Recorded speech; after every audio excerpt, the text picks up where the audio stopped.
Viewers, welcome back in our program. And doctor साहब साडी अगली email Ireland तो वीर हरप्रीत सिंह जी दी है। ਇਹ ਲਿਖਦੇ ਹਨ ਡਾਕਟਰ ਅਮਰਜੀਤ ਸਿੰਘ ਜੀ ਤੇ ਭੈਣ ਜੀ ਨੀਲਮ ਕੌਰ ਜੀ। ਵਾਹਿਗੁਰੂ ਜੀ ਕਾ ਖਾਲਸਾ ਵਾਹਿਗੁਰੂ ਜੀ ਕੀ ਫਤਿਹ। ਡਾਕਟਰ ਸਾਹਿਬ ਮੇਰੇ ਪਿਛਲੇ ਸੁਨੇਹੇ ਦਾ ਜਵਾਬ ਦੇਣ ਲਈ ਆਪ ਜੀ ਦਾ ਬਹੁਤ-ਬਹੁਤ ਧੰਨਵਾਦ। ਡਾਕਟਰ ਸਾਹਿਬ ਅੱਜ ਮੈਂ ਤੁਹਾਡੇ ਨਾਲ ਆਪਣੀ ਜਨਵਰੀ 2013 ਦੀ ਪੰਜਾਬ ਫੇਰੀ ਦੀ ਇੱਕ ਗੱਲ ਸਾਂਝੀ ਕਰਨਾ ਚਾਹਨਾ ਜੋ ਕਿ ਪਿੰਡ ਪੱਧਰ ਤੱਕ ਬਣੇ ਹੋਏ ਨਸ਼ਿਆਂ ਦੇ ਜਾਲ ਬਾਰੇ ਹੈ। ਡਾਕਟਰ ਸਾਹਿਬ ਪੰਜਾਬ 'ਚ ਨਸ਼ਿਆਂ ਦਾ ਹਾਲ ਕਿਸੇ ਤੋਂ ਤਾਂ ਲੁਕਿਆ ਤਾਂ ਹੈ ਨਹੀਂ। ਸਾਡੇ ਪਿੰਡ ਦੇ ਵੀ ਕਈ ਮੁੰਡੇ ਇਸ ਬਿਮਾਰੀ ਦੇ ਸ਼ਿਕਾਰ ਨੇ।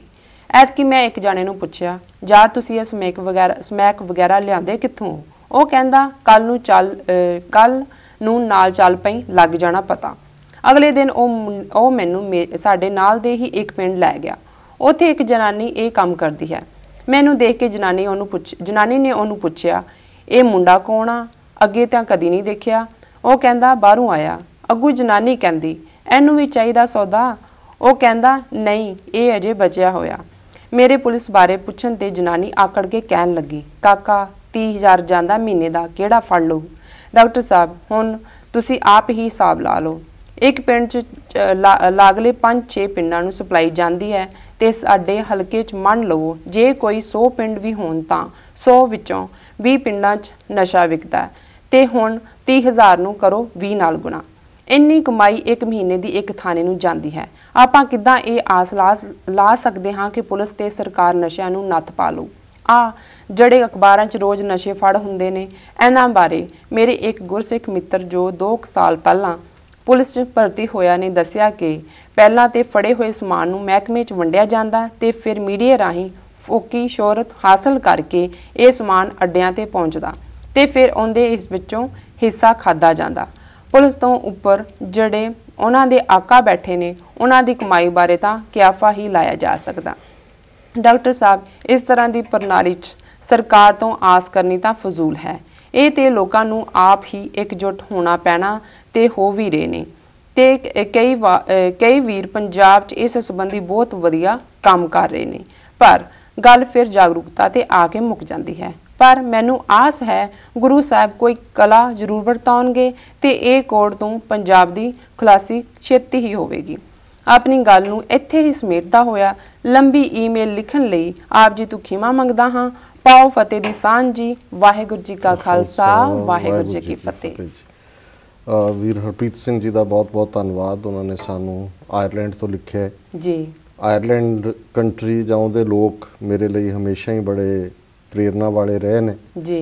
ਕਿਉਂਕਿ ਜਦੋਂ ਅਸੀਂ ਲੰਮੇ ਸਾਹ ਦੀ ਗੱਲ ਕਰਦੇ ਹਾਂ ਕਿ ਜਿਹੜੀਆਂ ਕੌਮਾਂ ਲੰਬਾ ਵਕਤ ਆਪਣੀ ਆਜ਼ਾਦੀ ਦੇ ਲਈ ਲੜਦੀਆਂ ਰਹਿੰਦੀਆਂ ਗਿਵ ਅਪ ਨਹੀਂ ਕਰਦੀਆਂ ਉਹ ਅਲਟੀਮੇਟਲੀ ਹਾਸਲ ਕਰਦੀਆਂ ਆਪਣਾ ਮੁਕਾਮ। ਜੀ ਜੀ। ਸੋ ਆਇਰਿਸ਼ ਔਰ ਸਕਾਟ ਇਹ ਦੋ ਐਸੇ ਲੋਕ ਨੇ ਗ੍ਰੇਟ ਬ੍ਰਿਟਨ ਦੇ ਝੰਡੇ ਥੱਲੇ ਉਹਨਾਂ ਨੂੰ ਜ਼ਬਰਦਸਤੀ ਕਈ ਵਾਰ ਰੱਖਿਆ ਗਿਆ ਜੀ। ਪਰ ਇਹਦੇ ਬਾਵਜੂਦ ਕਈ ਵਾਰੀ ਕਈ ਸਦੀਆਂ ਵੀ ਉਹਨਾਂ ਦੇ ਵਿੱਚ ਉਹ ਗੁਲਾਮੀ ਦਾ ਅਹਿਸਾਸ ਪੈਦਾ ਕਰਨ ਦੇ ਲਈ ਜਿਵੇਂ ਪੰਜਾਬ ਦੇ ਵਿੱਚ ਉਹਨਾਂ ਨੇ ਕੁਦਰਤੀ ਨਸ਼ਿਆਂ ਦੀ ਗੱਲ ਨੂੰ ਹੀ ਲਿਆਂਦਾ ਸਾਹਮਣੇ ਤੇ ਮੇਰੇ ਮਨ 'ਚ ਆ ਰਿਹਾ ਸੀ ਕਿ ਆਇਰਿਸ਼ ਲੋਕ ਜੀ ਜਿਨ੍ਹਾਂ ਨੂੰ ਬ੍ਰਿਟਨ ਨੇ ਆਇਰਲੈਂਡ ਨੂੰ ਕਾਬੂ ਕੀਤਾ ਗੁਲਾਮ ਬਣਾਉਣਾ ਚਾਹੁੰਦੇ ਸੀ ਜੀ। ਸੋ ਸਭ ਤੋਂ ਪਹਿਲਾਂ ਬ੍ਰਿਟਿਸ਼ ਗੋਰਿਆਂ ਨੇ ਆਇਰਲੈਂਡ ਦੇ ਵਿੱਚ ਸ਼ਰਾਬ ਦੀਆਂ ਡਿਸਟਿਲਰੀਜ਼ ਖੋਲ੍ਹੀਆਂ, ਸ਼ਰਾਬ ਦੀਆਂ ਫੈਕਟਰੀਆਂ ਖੋਲ੍ਹੀਆਂ ਜੀ ਜੀ। ਔਰ ਅੱਜ ਵੀ ਦੁਨੀਆ 'ਚ ਜੇ ਸਭ ਤੋਂ ਜ਼ਿਆਦਾ ਸ਼ਰਾਬ ਪੀਣ ਵਾਲੇ ਲੋਕਾਂ ਦੀ ਜਾਂ ਜਿਨ੍ਹਾਂ ਨਸਲਾਂ ਜਾਂ ਲੋਕਾਂ ਨਾਲ ਸ਼ਰਾਬ ਜੁੜਦੀ ਹੈ ਜਿਨ੍ਹਾਂ ਦੇ ਵਿੱਚ ਜਿਵੇਂ ਰਸ਼ੀਅਨਸ ਵੋਦਕਾ ਦੇ ਲਈ ਮਸ਼ਹੂਰ ਨੇ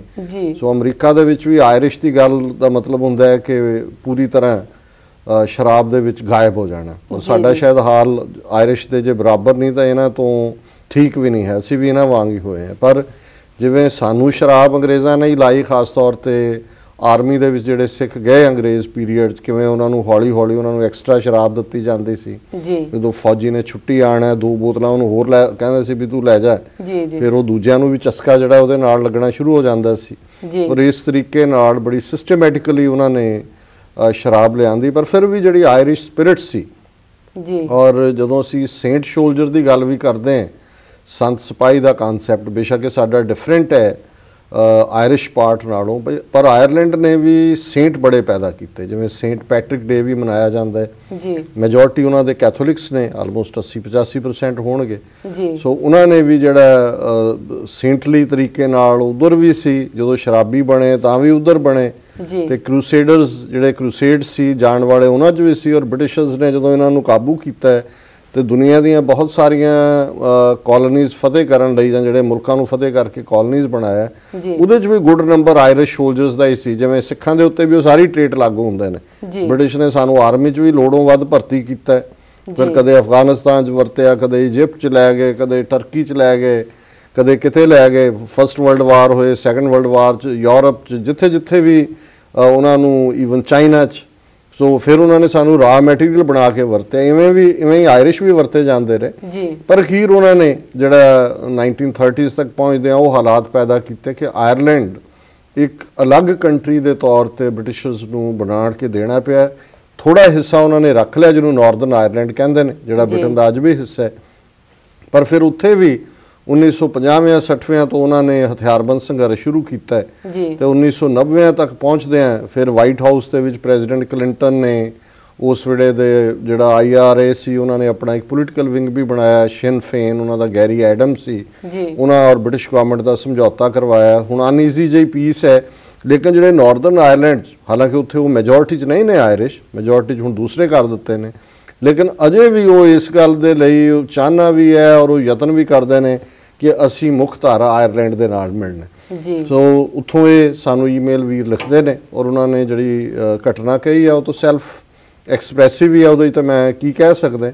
ਪਰ ਮੈਂ ਇਸੇ ਗੱਲ ਨੂੰ ਹੀ ਕਹਾਂਗਾ ਕਿ ਇਹ ਜਿਹੜੀ, ਜਿਵੇਂ ਉਹਨਾਂ ਨੇ ਬੜਾ ਵੇਰਵੇ ਦੇ ਨਾਲ ਦਿੱਤਾ ਹੈ ਕਿ ਕਿਵੇਂ 30,000 ਰੁਪਈਆ ਜਿਹੜਾ ਹੈ ਇੱਕ ਅੱਡਾ ਜਿੱਥੋਂ ਸਮੈਕ, ਕੋਕੇਨ, ਹੈਰੋਇਨ ਵਿਕਦੀ ਹੈ, ਉਹ ਔਰ ਵੇਚਣ ਵਾਲੀ ਔਰਤ, ਕਿਉਂਕਿ ਪੰਜਾਬ ਦੇ ਵਿੱਚ ਵੱਡੀ ਸਕੇਲ ਤੇ ਇਹਨਾਂ ਨੇ ਔਰਤਾਂ ਔਰ ਈਵਨ ਛੋਟੇ ਛੋਟੇ ਬੱਚਿਆਂ ਨੂੰ ਵੀ, ਸਕੂਲ ਗੋਇੰਗ ਚਿਲਡਰਨ, ਉਹਨਾਂ ਨੂੰ ਵੀ ਇਨਵੋਲਵ ਕੀਤਾ ਇੱਕ ਥਾਂ ਤੋਂ ਦੂਜੀ ਥਾਂ ਤੱਕ ਡਰੱਗ ਪਹੁੰਚਾਉਣ ਦੇ ਲਈ। ਔਰ ਇਹਦੇ 'ਚ ਕੋਈ ਸ਼ੱਕ ਨਹੀਂ ਹੈ ਕਿ ਇਹ ਗਵਰਨਮੈਂਟ ਦੀ ਸਰਪ੍ਰਸਤੀ ਥੱਲੇ, ਗਵਰਨਮੈਂਟ ਦਾ ਮਤਲਬ ਖੁਫੀਆ ਏਜੰਸੀ ਹੈ, ਔਰ ਉਸੇ ਹੀ ਪਲਾਨ ਦੇ ਤਹਿਤ ਜਿਵੇਂ ਆਇਰਲੈਂਡ ਦੇ ਵਿੱਚ ਸ਼ਰਾਬ ਲਾਈ ਗਈ, ਚਾਈਨਾ ਦੇ ਵਿੱਚ ਕਿਵੇਂ ਅੰਗਰੇਜ਼ਾਂ ਨੇ ਚਾਈਨੀਜ਼ ਨੂੰ ਆਪਣੇ ਅੰਡਰ ਕਰਨ ਦੇ ਲਈ, ਕਲਕੱਤਾ ਇਹਨਾਂ ਦੀ ਰਾਜਧਾਨੀ ਸੀ ਬ੍ਰਿਟਿਸ਼ ਇੰਡੀਆ ਦੀ, ਉੱਥੋਂ ਓਪੀਅਮ, ਅਫੀਮ ਜਿਹੜੀ ਹੈ ਉਹਦੇ ਵਿੱਚ ਉਹਨਾਂ ਨੇ ਭੇਜਣੀ ਸ਼ੁਰੂ ਕੀਤੀ। ਪਹਿਲਾਂ ਥੋੜੀ ਬਹੁਤ ਜਿਹੜੀਆਂ ਓਲਡ ਚਾਈਨੀਜ਼ ਡਰੱਗਸ ਬਣਦੀਆਂ ਨੇ, ਮੈਡੀਸਿਨਸ, ਉਹਨਾਂ ਦੇ ਵਿੱਚ ਇਸਤੇਮਾਲ ਹੁੰਦੀ ਸੀ। ਜਦੋਂ ਚਾਈਨੀਜ਼ ਨੇ ਰੈਜ਼ਿਸਟ ਕੀਤਾ ਉਹਨਾਂ ਦੇ ਐਮਪਰਰ ਨੇ, ਫਿਰ ਇਹਨਾਂ ਨੇ ਉਹਨਾਂ ਦੇ ਖਿਲਾਫ ਲੜਾਈਆਂ ਲੜੀਆਂ ਅੱਡ-ਅੱਡ ਅੰਗਰੇਜ਼ਾਂ ਨੇ। ਉਹਨਾਂ ਨੂੰ ਕਹਿੰਦੇ ਹੀ ਓਪੀਅਮ ਵਾਰਸ ਨੇ ਔਰ ਪੂਰਾ ਅਫੀਮ ਖਵਾ ਕੇ ਸਵਾ ਦਿੱਤਾ ਉਹਨਾਂ ਨੂੰ। ਸੋ ਇਹੋ ਜਿਹੀ ਕੰਮ ਅਮਰੀਕਾ ਦੇ ਵਿੱਚ ਅਸੀਂ ਦੇਖਦੇ ਹਾਂ ਵੀ ਇੱਥੋਂ ਦੇ ਨੇਟਿਵ ਅਮਰੀਕਨਸ ਜਿਹੜੇ ਨੇ, ਜਿਨ੍ਹਾਂ ਦਾ ਇਹ ਕਦੇ ਦੇਸ਼ ਸੀ, ਅੱਜ ਵੀ ਤੁਸੀਂ ਇਹਨਾਂ ਦੀਆਂ ਰਿਜ਼ਰਵੇਸ਼ਨਸ ਜਾਓ, ਸ਼ਰਾਬ ਪੀ ਕੇ ਲਿਟੇ ਹੁੰਦੇ ਨੇ, ਉੱਥੇ ਕੋਈ ਪਾਬੰਦੀ ਨਹੀਂ ਹੈ। ਇਸੇ ਤਰ੍ਹਾਂ ਐਬੋਰੀਜਨਸ ਆਸਟ੍ਰੇਲੀਆ ਦੇ ਵਿੱਚ, ਮੌਰੀਸ ਨਿਊਜ਼ੀਲੈਂਡ ਦੇ ਵਿੱਚ। ਸੋ ਅੱਜ ਪੰਜਾਬ ਨੂੰ ਜਿਹੜਾ ਕੰਮ ਉਹ ਸਾਨੂੰ ਚੈਲੰਜ ਕਰਕੇ, ਸਾਡੀ ਨਸਲਕੁਸ਼ੀ ਕਰਕੇ, ਡਾਇਰੈਕਟ ਕਿਲਿੰਗਸ ਕਰਕੇ ਨਹੀਂ ਕਰ ਸਕੇ, ਉਹਨਾਂ ਨੇ ਨਸ਼ਿਆਂ ਨੂੰ ਜਿਹੜਾ ਪੰਜਾਬ ਦੇ ਵਿੱਚ ਲਿਆ ਕੇ ਕੀਤਾ। ਸੋ ਬਾਕੀ ਠੀਕ ਹੈ, ਵੀਰ ਜੀ ਨੇ ਫੇਥ ਗੁਰੂ ਤੇ ਜਤਾਇਆ ਕਿ ਸਤਿਗੁਰੂ ਕਲਾ ਵਰਤੋਣਗੇ। ਫੇਥ ਸਾਡਾ ਸਭ ਤੋਂ ਸਟਰੋਂਗ ਵੈਪਨ ਹੈ। ਪਰ ਇਸ ਫੇਥ ਚੋਂ ਸਾਡਾ ਇਹ ਰਿਜ਼ੋਲਵ ਨਿਕਲਣਾ ਚਾਹੀਦਾ ਹੈ ਕਿ ਜਿਉਂ-ਜਿਉਂ ਜਾਗਰੂਕਤਾ ਹੁੰਦੀ ਹੈ, ਜਦੋਂ ਸਾਨੂੰ ਇਸ ਗੱਲ ਦਾ ਅਹਿਸਾਸ ਹੋ ਰਿਹਾ ਹੈ ਵੀ ਇਹ ਡਰੱਗਸ ਦਾ ਵੈਪਨ ਸਾਡੇ ਦੁਸ਼ਮਣ ਨੇ ਸਾਡੀ ਜਵਾਨੀ ਤੇ ਚਲਾਇਆ, ਤਾਂ ਫਿਰ ਸਾਡੀ ਜਿਹੜੀ ਆਜ਼ਾਦੀ ਦੀ ਤਾਂਘ ਹੈ, ਖਾਲਿਸਤਾਨ ਦੇ ਲਈ ਸਟਰਗਲ ਹੈ, ਉਹਨੂੰ ਤੇਜ਼ ਕਰਨ ਦੇ ਲਈ ਸਾਨੂੰ ਜਿਹੜਾ ਹੈ ਉਹ ਉਦਮ ਵੀ ਕਰਨੇ ਚਾਹੀਦੇ ਨੇ, ਸਟ੍ਰੈਟਜੀ ਵੀ ਬਣਾਉਣੀ ਚਾਹੀਦੀ ਹੈ। ਸਿਰਫ ਫੇਥ ਆਪਣੇ ਆਪ 'ਚ ਬਹੁਤ ਵੱਡੀ ਗੱਲ ਹੈ, ਬਟ ਅਲਟੀਮੇਟਲੀ ਫੇਥ ਸਾਨੂੰ ਇਹ ਵੀ ਸਿਖਾਉਂਦਾ ਹੈ ਕਿ ਉਦਮ ਕਰੇਂਦਿਆਂ ਜਿਉ ਤੂੰ, ਕਮਾਉਂਦਿਆਂ ਸੁਖ ਪੁੰਜ, ਧਿਆਇਂਦਿਆਂ ਤੂੰ ਪ੍ਰਭੂ ਮਿਲ ਤਾਂ ਨਾਨਕ ਉਤਰੇ ਚਿੰਤ। ਸੋ ਉਦਮ ਵੀ ਕਰੀਏ ਆਪਣਾ ਘਰ ਬਣਾਉਣ ਵੱਲ। ਜੀ ਡਾਕਟਰ ਸਾਹਿਬ, ਸਾਡੀ ਅਗਲੀ ਈਮੇਲ ਬਲਜੀਤ ਸਿੰਘ ਗਿੱਲ ਜੀ ਦੀ ਹੈ। ਇਹ ਲਿਖਦੇ ਹਨ, ਡਾਕਟਰ ਸਾਹਿਬ ਤੁਸੀਂ ਮੇਰੀ ਪਿਛਲੀ ਈਮੇਲ ਦਾ ਜਵਾਬ ਤੁਸੀਂ ਬਹੁਤ ਸੋਹਣਾ ਦਿੱਤਾ ਤੇ ਹੁਣ ਵੀ ਮੈਂ ਆਸ ਕਰਦਾ ਹਾਂ ਕਿ ਤੁਸੀਂ ਮੇਰੇ ਸਵਾਲ ਦਾ ਜਵਾਬ ਜ਼ਰੂਰ ਦਿਓਗੇ। ਮੇਰਾ ਸਵਾਲ ਹੈ, ਗੁਰੂ ਗੋਬਿੰਦ ਸਿੰਘ ਜੀ ਅੰਮ੍ਰਿਤਸਰ ਕਿਉਂ ਨਹੀਂ ਆਏ? ਹਾਂ ਡਾਕਟਰ ਸਾਹਿਬ। ਬਲਜੀਤ ਸਿੰਘ ਗਿੱਲ ਜੀ ਦਾ ਬਹੁਤ ਬਹੁਤ ਧੰਨਵਾਦ, ਉਹਨਾਂ ਨੇ ਸਾਨੂੰ ਦੁਬਾਰਾ ਲਿਖਿਆ ਜੀ। ਸਾਡਾ ਯਤਨ ਹੁੰਦਾ ਹੈ ਵੀ ਚਲੋ ਭਾਵੇਂ ਕਈ ਵਾਰ ਹੁਣ ਕਈ ਬਹੁਤ ਰਿਪੀਟ ਵੀ ਹੁੰਦੀਆਂ ਨੇ ਉਹਨਾਂ ਸੱਜਣਾ ਵੱਲੋਂ ਹੀ, ਪਰ ਫਿਰ ਵੀ ਜਿਹਦੇ 'ਚ ਕੁਝ ਕੰਟੈਂਟ ਹੁੰਦਾ ਅਸੀਂ ਉਸ ਨੂੰ ਪਿਕ ਜ਼ਰੂਰ ਕਰਦੇ ਜੀ। ਉਹਨਾਂ ਦੀ ਕੁਐਰੀ ਜਿਹੜੀ ਹੈ ਉਹ ਹਿਸਟੋਰੀਕਲ ਹੈ ਕਿ ਗੁਰੂ ਸਾਹਿਬ ਅੰਮ੍ਰਿਤਸਰ ਕਿਉਂ ਨਹੀਂ ਆਏ ਜੀ। ਗੁਰੂ ਸਾਹਿਬ ਵਾਪਸ ਪਟਨਾ ਸਾਹਿਬ ਵੀ ਨਹੀਂ ਗਏ ਜਿੱਥੇ ਉਹਨਾਂ ਦਾ ਪ੍ਰਕਾਸ਼ ਹੋਇਆ ਸੀ ਜੀ। 10ਵੇਂ ਪਾਤਸ਼ਾਹ ਲਾਹੌਰ ਵੀ ਨਹੀਂ ਆਏ, ਰਾਵਲਪਿੰਡੀ ਵੀ ਨਹੀਂ ਗਏ ਜੀ। ਸੋ ਹੁਣ ਜ਼ਾਹਰ ਇਹ ਹੈ ਵੀ ਪਹਿਲੀ ਗੱਲ ਤਾਂ ਅਸੀਂ ਇਹ ਸਮਝੀਏ ਕਿ ਜਿੱਥੇ ਗੁਰੂ ਸਾਹਿਬ ਸਨ 10 ਗੁਰੂ ਜਾਮਿਆਂ ਦੇ ਵਿੱਚ, ਕਿਉਂਕਿ ਅੰਮ੍ਰਿਤਸਰ ਇਸ ਲਈ ਸਾਡੇ ਲਈ ਇੱਕ ਪਵਿੱਤਰ ਥਾਂ ਹੈ ਜਾਂ ਪਵਿੱਤਰ ਉਹ ਸਥਾਨ ਹੈ ਕਿਉਂਕਿ ਉੱਥੇ ਜਗਮਗ ਜੋਤ ਬਿਰਾਜ ਰਹੀ, ਉੱਥੇ ਗੁਰੂ ਦੀ ਜੋਤ ਸੀ। ਤੇ ਜਿੱਥੇ ਜਾਏ ਬਹਿ ਮੇਰਾ ਸਤਿਗੁਰੂ ਸੋ ਥਾਨ ਸੁਹਾਵਾ, ਗੁਰਸਿੱਖੀ ਸੋ ਥਾਨ ਭਾਲਿਆ ਲੈ ਧੂਰ ਮੁਖ ਲਾਵਾ। ਜੀ ਜਿੱਥੇ ਗੁਰੂ ਜੋਤ ਹੈ ਉੱਥੇ ਗੁਰਸਿੱਖ ਨੇ, ਉੱਥੇ ਸੰਗਤ ਹੈ। ਸੋ ਜਦੋਂ 6ਵੇਂ ਪਾਤਸ਼ਾਹ ਨੇ ਆਪਣੀ ਜ਼ਿੰਦਗੀ ਦੇ ਅਖੀਰਲੇ 13-14 ਸਾਲ ਕੀਰਤਪੁਰ ਸਾਹਿਬ ਵਸਾਇਆ, ਉੱਥੇ ਗਏ। ਉਸ ਤੋਂ ਬਾਅਦ ਗੁਰੂ ਹਰਗੋਬਿੰਦ ਸਾਹਿਬ ਵੀ ਹਰਮੰਦਰ ਸਾਹਿਬ ਜਾਂ ਸ੍ਰੀ ਅੰਮ੍ਰਿਤਸਰ ਜੀ ਨਹੀਂ ਆਏ ਕਿਉਂਕਿ ਗੁਰੂ ਜੋਤ ਤਾਂ ਉੱਥੇ ਸੀ ਜਿੱਥੇ ਗੁਰੂ ਸਾਹਿਬ ਆਪ ਸਨ। ਗੁਰੂ ਹਰਰਾਏ ਸਾਹਿਬ, ਗੁਰੂ ਹਰਕ੍ਰਿਸ਼ਨ ਸਾਹਿਬ ਤੇ ਫਿਰ ਗੁਰੂ ਤੇਗ ਬਹਾਦਰ ਸਾਹਿਬ। ਬੇਸ਼ੱਕ ਗੁਰੂ ਤੇਗ ਬਹਾਦਰ ਸਾਹਿਬ ਆਪਣੇ ਨਾਨਕੇ ਸਨ ਬਾਬੇ ਬਕਾਲੇ।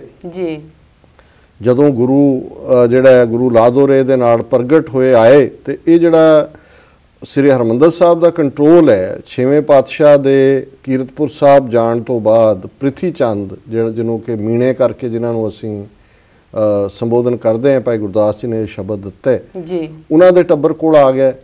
ਸੋ ਪ੍ਰਿਥੀ ਚੰਦ ਮਰਿਆ ਤੇ ਉਹ ਤਾਂ ਜਿਉਂਦੇ ਜੀ ਮਰ ਗਏ ਸੀ 5ਵੇਂ ਪਾਤਸ਼ਾਹ ਦੇ, ਤੇ ਮਿਹਰਬਾਨ ਉਹਦਾ ਮੁੰਡਾ ਜਿਹੜਾ ਹੈ ਉਹ ਬਹਿ ਗਿਆ ਉੱਥੇ। ਫਿਰ ਮਿਹਰਬਾਨ ਮਰਿਆ ਤੇ ਹਰਜੀ ਕਰਕੇ ਬੈਠ ਗਿਆ।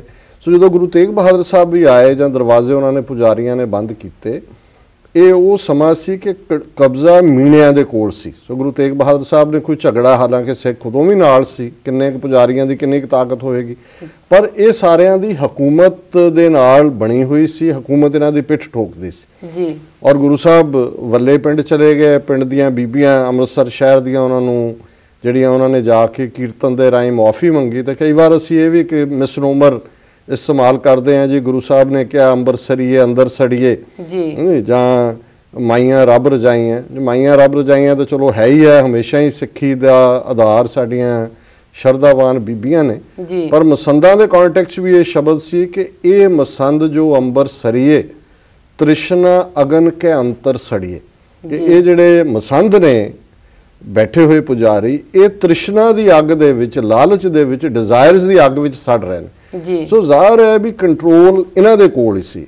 ਸੋ 10ਵੇਂ ਪਾਤਸ਼ਾਹ ਦੇ ਸਾਹਮਣੇ ਮੇਨ ਫੋਕਸ ਜਦੋਂ ਉਹਨਾਂ ਨੇ ਪਿਤਾ ਦੀ ਸ਼ਹਾਦਤ ਹੁੰਦੀ ਹੈ, ਲਗਭਗ 9 ਸਾਲ ਦੀ ਉਮਰ ਹੈ, 19 ਸਾਲ ਦੀ ਉਮਰ ਹੈ ਲਗਭਗ, ਜਦੋਂ ਭੰਗਾਣੀ ਦੇ ਯੁੱਧ 'ਚ ਸਾਰੇ 22 ਤਾਰ ਦੇ ਪਹਾੜੀ ਰਾਜੇ ਖਿਲਾਫ ਹੋ ਜਾਂਦੇ ਨੇ, ਫਿਰ ਉਹਨਾਂ ਦਾ ਸਾਰਾ ਫੋਕਸ ਜਿਹੜਾ ਹੈ ਉਹ ਕੌਮ ਨੂੰ ਆਰਗੇਨਾਈਜ਼ ਕਰਕੇ ਜ਼ੁਲਮ ਦੇ ਖਿਲਾਫ ਕਿਵੇਂ ਉਹਨਾਂ ਨੂੰ ਲੜਨ ਦੇ ਲਈ ਖੜੇ ਕਰਨਾ, ਸਾਹਿਤਕ ਰਚਨਾ, ਖਾਲਸੇ ਦੀ ਸਿਰਜਣਾ।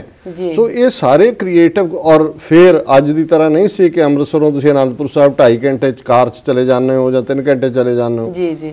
ਉਸ ਵੇਲੇ ਸਫ਼ਰ ਵੀ ਇਸ ਕਿਸਮ ਦੇ ਸੀ।